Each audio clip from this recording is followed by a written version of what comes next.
फ़खर, आप जब इंटरव्यू कर रहे थे और ये वजाहत कर रहे थे जस्टिस एजाज, आपने क्या उनको काउंटर किया? यकीनन किया होगा। आपने उनकी बॉडी लैंग्वेज को, उनकी डिस्क्रिप्शन को कैसा पाया? क्या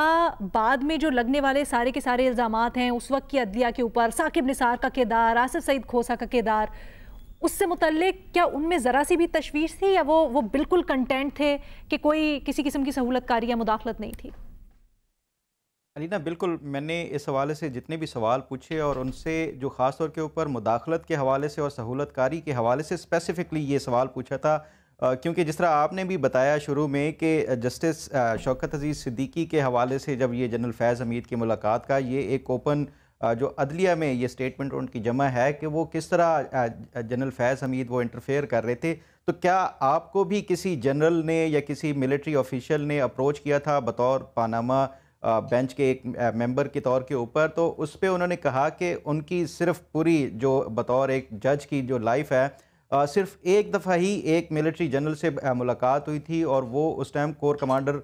लाहौर जो पेशावर थे तब उनकी कोई मुलाकात हुई थी। उसके अलावा ना ही इस हवाले से कभी कोई इंटरफेरेंस के हवाले से कि किस तरह का फ़ैसला देना चाहिए या कैसा कोई हमारे ऊपर दबाव का वो इस तरह का बात नहीं हुई। जहाँ तक ये जो बात है कि जो भट्टी साहब भी कह रहे हैं जेआईटी के हवाले से, देखें इस पे मैंने स्पेसिफिकली उनसे यही पूछा कि ये जो जेआईटी का व्हाट्सएप के हवाले से, क्योंकि आज भी जब ये इंटरव्यू छपा है तो जिसका इन्होंने नाम लिया था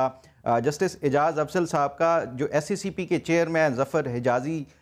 उनके हवाले से इन्होंने कहा था कि वो क्योंकि इनका अपना बंदा था तो वो अपने मनपसंद जो हुकूमत के कंप्रोमाइज़ किस्म के लोग हमें पहली लिस्ट में दिए थे, जिसको हम ये समझते थे कि ये तो इन्फ्लुएंस हो जाएंगे, ये फिर हमारे जीआईटी बनाने का कोई फ़ायदा ही नहीं होगा। तो उस पे आज उन्होंने ज़फ़र हिजाजी साहब ने पहले ही वो कहा कि हमें तो स्पेसिफिकली नाम लेके बताया गया कि फ़लाँ शख्स हमें चाहिए, बिलाल रसूल हमें चाहिए। तो उस पे वो कहते हैं कि फिर जब रजिस्ट्रार की कॉल आई तो उसके बाद भी हमें जो है ना यही स्पेसिफिकली कहा गया कि फ़लाँ शख्स का नाम इस लिस्ट में डालें। बहरहाल इस पे जो जस्टिस एजाज अफजल साहब हैं उनसे जब ये मैंने पूछा, वो कहते हैं कि पहली बात तो हम ये इंश्योर कराना चाह रहे थे कि ये जो हमारी जेआईटी की तहकीकात हों वो बिल्कुल ट्रांसपेरेंट तरीके से हों और ऐसे लोग, ऐसे जो उस टाइम टर्मिनोलॉजी एक इस्तेमाल भी की गई थी, हीरे, ये तमाम जो जीआईटी वाले हैं, ऐसे लोग होने चाहिए जिनकी इंटेग्रिटी बियॉन्ड एनी डाउट होनी चाहिए। तो हमने इस चीज़ को इंश्योर कराया था और इसी वजह से ही ये जो वो कहते हैं कि ये जो एक आइडिया दिया गया था या जो ये सजेशन दी गई थी कि आप इदारों को कि हमें नाम भेजें, हम उनमें से खुद ही सिलेक्ट कर लेंगे जो सूटेबल होंगे, जिनकी हम छानबीन करके ये समझेंगे कि ये बिल्कुल रीचेबल नहीं है किसी के। तो वो कहते हैं सजेशन दी थी जस्टिस अजमत सईद शेख साहब ने, और अजमत सईद शेख साहब ने ही रजिस्ट्रार को ये अहकाम जारी किए थे कि आप इन इदारों से कहें कि हमें एक जो लिस्ट ऑफ जो ऑफिशियल्स हैं वो दें, हम खुद वो कर लेंगे। उसके अलावा जो बाकी एक जो एजेंसी के हवाले से या मिलिट्री के 2 ऑफिशियल्स का जीआईटी में शामिल होने के हवाले से भी जब मैंने उनसे पूछा तो उस पर वो ये कहते हैं कि जो मिलिट्री ऑफिशियल्स इंक्लूड किए गए थे वो इसलिए क्योंकि हम ये समझते थे कि जो सिविलियन एजेंसीज़ के ऑफिशियल्स थे वो जो है वो अप्रोचेबल थे, और उस टाइम क्योंकि नवाज शरीफ की अपनी हुकूमत थी तो वो हुकूमत उनको किसी भी वक्त इन्फ्लुएंस कर सकती थी, जबकि मिलिट्री को इन्फ्लुएंस नहीं किया जा सकता था। इसलिए ये ट्रांसपेरेंसी इंश्योर कराने के लिए हमने वो किया था। फिर जो जजेस की मुदाखलत के अलावा जो मेन चीज़ जिसके ऊपर हमेशा से एतराज़ उठाया जाता है कि वो तनख्वाह ना लेने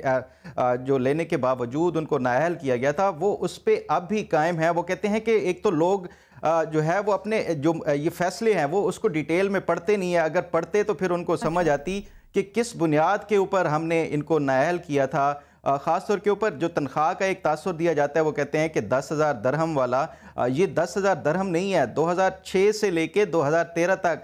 जो रिसीवेबल थी नवाज शरीफ साहब की, जिसकी टोटल अमाउंट कोई 3 करोड़ के करीब बनती थी, वो इन्होंने क्योंकि जो पीपल रिप्रेजेंटेशन एक्ट की जो सेक्शन 12 था उसके मुताबिक इनको ये हर सूरत में डिक्लेयर करना चाहिए था, जो कि नहीं किया गया। ये वो बुनियाद थी, ऐसा नहीं है कि रिसीवेबल की वो एक कानूनी पहलू हो जाता है, उसके ऊपर हम थोड़ा सा वो कर लेते हैं। मैं बिल्कुल आप जो आपने अपनी फाइंडिंग्स बताई, लेकिन एक चीज़ मुझे बताएं कि आपने उनसे पूछा कि ये जो जब फ़ौजी एहलकारों को या एजेंसीज़ के एहलकारों को शामिल करने की बात हुई तो कहीं ना कहीं जजेस को आपस में ये खदशा नहीं हुआ कि इन्फ्लुएंस हो सकता है कहीं ना कहीं, क्योंकि एक रिफ्ट रही है सिविलियन और जो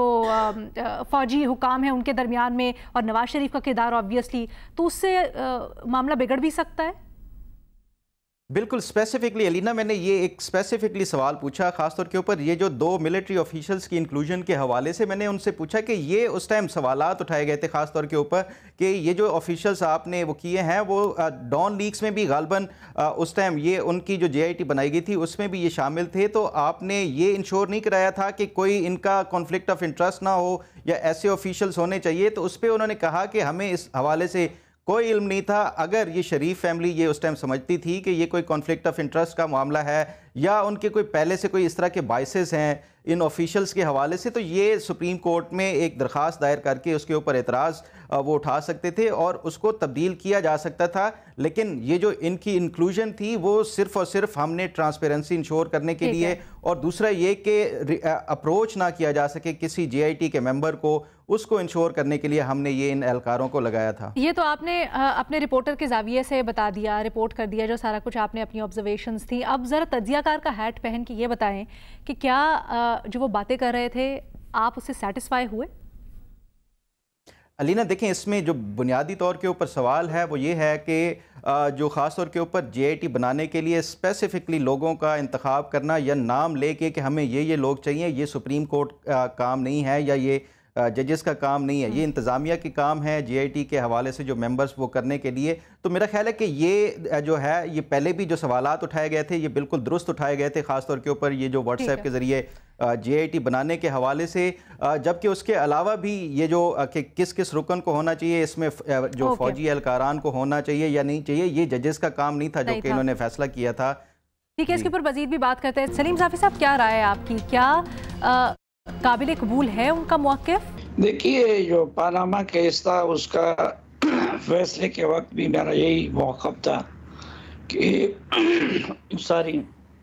कि इसमें कोई शक नहीं कि शरीफ फैमिली ने अपने आप को मासूम साबित नहीं किया, लेकिन जजेस ने भी उनके साथ जो कुछ किया तो वो नहीं था कि जिसको इंसाफ वो दिखे भी और इंसाफ लोग उसको समझे भी। दूसरी गलती उसमें ये हुई थी कि केस पानामा का था और पानामा में शायद केस को इतना मजबूत बनाया जा सकता था कि उसमें उनको सज़ा होती, लेकिन पानामा को छोड़ के उनको अकामा में सज़ा दिलवा दी गई जो सिरे से पहले से ज़ेर बहस ही नहीं था और जिसकी बुनियाद पे मुकदमा ही नहीं बना था। फिर एक और जो चीज़ जो बिल्कुल ढकी छुपी नहीं है वो ये है कि जजेस उस वक़्त के इस्टेब्लिशमेंट के हाथों इस्तेमाल हुए। इसके शवाहिद बहुत सारे सामने आए थे उस वक़्त भी और उसके बाद भी। तो ये शायद ये जज साहब बराह रास्त राब्ते में ना हो, लेकिन जो चीफ जस्टिस थे वो और जो लोअर कोर्ट के जजेस थे उनको इस्टेब्लिशमेंट ने बिल्कुल इन्फ्लुएंस किया, इस्तेमाल किया, इसमें दो राय नहीं है। और अगर कोई आज जुटलाता है तो वो हमारे पश्तों में कहते हैं कि जब शादी गुजर जाए तो फिर मेहंदी हाथों पे लगाने की बजाय दीवारों पे तोपना चाहिए। तो इन लोगों को अपनी ये सफाइयाँ उस वक्त देनी चाहिए थी या ऐसा कंडक्ट रखना चाहिए था, खुसूसन जस्टिस सिद्दीकी के बयान के बाद तो इन सब को उनके साथ खड़ा होना चाहिए था और अपनी आज़ादी को इन्होंने साबित कर देना चाहिए था। लेकिन उसके बाद तो ये सब जस्टिस सिद्दीकी के खिलाफ मिल गए और उनको रुखसत कर दिया। तो इसलिए उस पैनल में शामिल जजेस की बातें आज हमारी नज़रों में काबिल वक़्त नहीं है। मैम, आप कुछ ऐड करना चाह रही थी? जी रीना, पहली चीज़ तो ये है कि यहाँ पर बहुत सारे जो सलाम पेश किए गए, मैंने कहा असल में असल सलाम जो पेश करना चाहिए ना वो जनरल बाजवा और जनरल फैज़ को करना चाहिए, क्योंकि जनरल बाजवा तो खैर इसको बहुत ज़्यादा एडमिट भी कर चुके हैं, लेकिन ये भी होना चाहिए। अच्छा, दूसरी चीज़, जनरल बाजवा किसी को लाने या किसी को यहाँ से बाहर भेजने में, दोनों चीज़ों में कहीं उन्होंने कोई अच्छाई नहीं इस मुल्क के साथ की। उनको कोई अच्छा नहीं कह सकता, क्योंकि